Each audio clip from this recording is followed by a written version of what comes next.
Queen Nilu, I'm going to save all of my Primo Gems for you. But before that, since Candice is here, I would want to have one Candice on my account first. So please, Hoyoverse, just give me one Candice just once, and I will move on to the next banner for Nilu. It couldn't be that hard, right? Right, let's try with the first pull.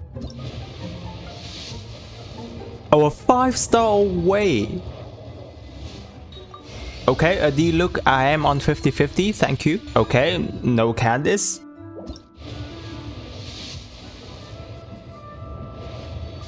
Alright, Sayu, no Candice to be found.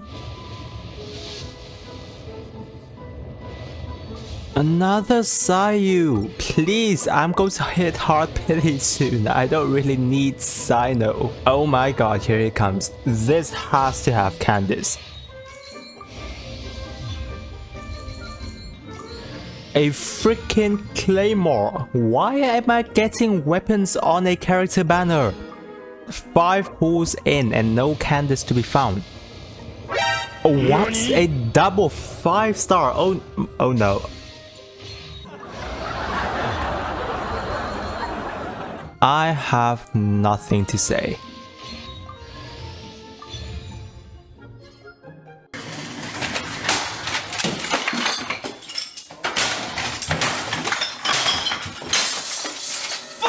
That's basically the story of me pulling for Cyno, guys. In the end, I got a C1 Cynos without one Candice. I decided to stop pulling on the banner because if I keep on going, I might even get a C2 Cyno and then I lose everything on my Nilu's banner. And well, since Hoyoverse have decided to bless me with a C1 Cyno, we're going to be having today a video looking into how good of a potential C1 Cyno can be, so that if anyone here is still trying to get his C1, we're going to be seeing how good it can get. Now guys, our 6,480 Primo Gems pack giveaway is still going on the server, so if you haven't already subscribed to my channel, be sure to do so and join my Discord server to enter the giveaway now. So currently I haven't unlocked my C1 Cyno so that we can kind of compare how much of a difference it would make from C0 to C1. So here's currently my Cyno's build. He's sitting at basically a 55% crit rate with 250% crit damage. Energy recharge wise is 135. I am running Staff of Homa on him, and for the set we are running with Thundering Fury. However, my artifact stats are a bit funny, being that for the Sans I am currently using attack because my attack has very good crit rate, and for the cup I am using EM because it's the stats is just so good. I just don't have another electro cup that's as good as this, and EM in cup is totally fine. You don't have to need electro damage because EM is good on Cyno all the time. And then of course for circlet it's gonna be crit damage. And then for current talent I am having at 899. And so what we're gonna be doing now is basically test C0 Cyno out so that we can pair it with a C1 Cyno later on. First we're gonna be running him in the quicken team against our samurai friend, and let's see how well he does.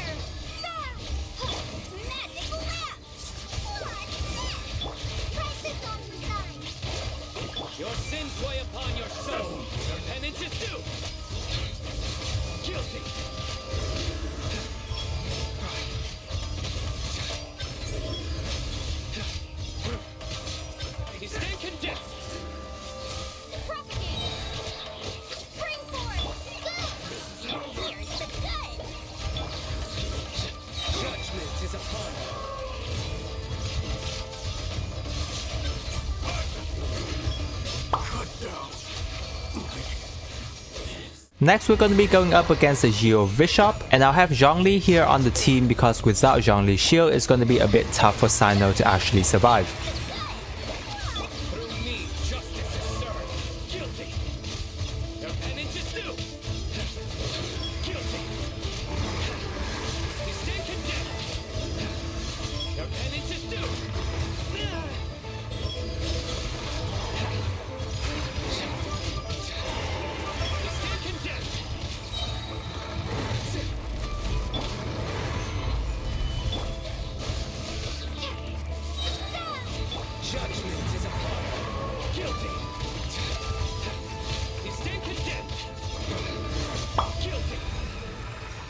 Okay, so basically a 40 seconds with a 45 seconds, so almost in similar position. Now we're going to be activating Cyno C1. So basically what C1 Cyno does is that it gives him a 20% attack speed increase whenever he is in his burst. And if you activate his Judication effect, which is basically his passive one, his 20% attack speed duration is reset. So technically speaking, he's going to be having a 20% attack speed increase for the whole of his burst duration, which on paper sounds pretty good, but we're still gonna have to test him out to see how much of a difference it actually make. So here's gonna be the same team going up the same boss again.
Alright, so in the end, it's 39 and a 43, while his C0 was a 40 seconds and a 45. Now, obviously, there are some discrepancy in my execution within all the runs, but I have already chosen the best run I can after multiple tries. And so looking here, I wouldn't say there are too much difference after he having a 20% attack speed increase in terms of damage and clear time. Now, I do believe that if I were to be able to do a bit better in terms of execution, I would have better results, but that overall is the difference for the time being. Now, having an additional 20% attack speed increase doesn't necessarily mean that you will be having a lot more aggravate onto Cyno, obviously due to the internal cooldown. So we're going to be getting only around a few more, I would say at least 2 to 3 more only aggravates here and there, and then a lot of it does comes down onto his own electro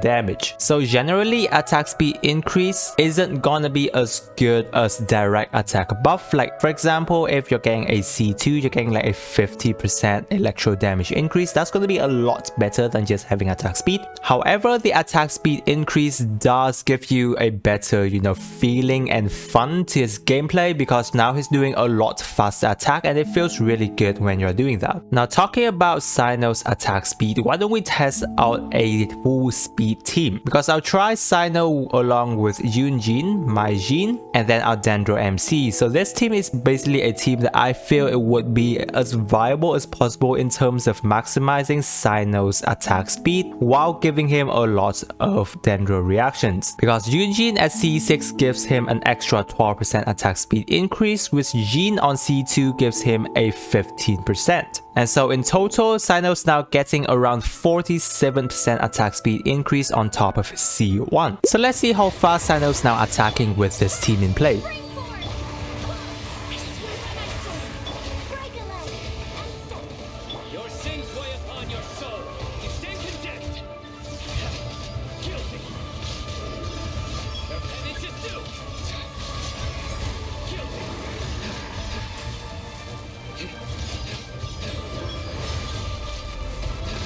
Whoa, that was really fast. I don't know if you're able to see clearly on screen, but me pressing the button and I feel Cyno's just spamming his attack like everywhere. However, the team didn't really run well because he was missing quite a lot of damage compared to some of the previous team. And so I wouldn't feel that this team is going to be the most viable. It's just going to be fun when you're testing out Cyno's attack speed. But those were just test teams, guys. I myself haven't been using the best team that Cyno have here on my account, and I'm going to be running him along with Dendro MC, Yai, Miko, and Jean. Dendro MC here, of course, for Dendro reactions. I have Jean here as the healer spot as well as Electro Swirl, and because my Jean is at C2, and on top of that I have Yai Miko. Now I know that most of us don't have Yai Miko or don't prefer using her, but her E skill stays on field for 14 seconds, which does work well with Cyno's burst having an 18-second uptime. But also my Yai Miko is at C4, giving Cyno an extra 20% electro damage bonus, so she is currently the best of field damage and electro support character on my account. But obviously you don't have to use Yai Miko, and you can use Beidou on Fischl, and they work absolutely perfect together on this team as well. So now we'll be having a showcase with this team going into our newest abyss to see how well the team actually do. So guys, please sit back, relax, and enjoy a bit of this.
So after all this, did I feel that C1 was actually worth it on Cyno? Now honestly, for me, I didn't totally feel that it was gonna be worth it. If you had the ability to actually invest into Cyno, it would have been a lot better if you did go all the way up to either C2 or try to get his weapon, which I do believe is gonna make a much more significant difference. Because in terms of attack speed, we've already got a lot of other, free option that you may be able to get, mainly a Jin C2 or a C6 Junjin, which I do believe that you will get as you play along in the game. But overall, Cyno is a very fun character to experience because you don't usually have any character that stays on field for this long and then spam his attack quite a lot. Now the only problem that I do feel with Cyno though is that he does not have super armor when he is in his burst, making his resistance to interruption an absolute none. So while you're spamming his attack, you still have to keep in mind to actually dodge the other enemies attacking you, otherwise they are going to be stopping your Cyno in his track for you. And then the other thing is that since his burst takes so much time, you generally want to have support that would have a long uptime duration to support him, because anyone who is less than a 10-second support would be quite of a loss for Cyno, because after all of the support ends, it's basically on him to deal his electro damage, which isn't too good. So at that point, it's either going to be you switching back to your other character to set up their burst supports again, which I do believe is going to be the better option. You don't need Cyno to stay on field for up to 18 seconds, because having your support character setting up their buff again is a lot better than you staying on field for an extra 4 to 5 seconds and just having Cyno dealing raw damage, which is a huge loss in DPS. And so that's basically my saying and my view on a C1 Cyno and Cyno in general. Let me know in the comment section what your experience is with Cyno during this past week. I would love to hear your thought and I will get to you there. I hope that the video have been enjoyable to you, and once again guys, if you're new to the channel, be sure to subscribe and join my Discord server to enter the current giveaway. We do have a lot of giveaways, so I'm sure it's going to be an enjoyable experience for you. And with that guys, I wish you a super day and I will catch you on my next video.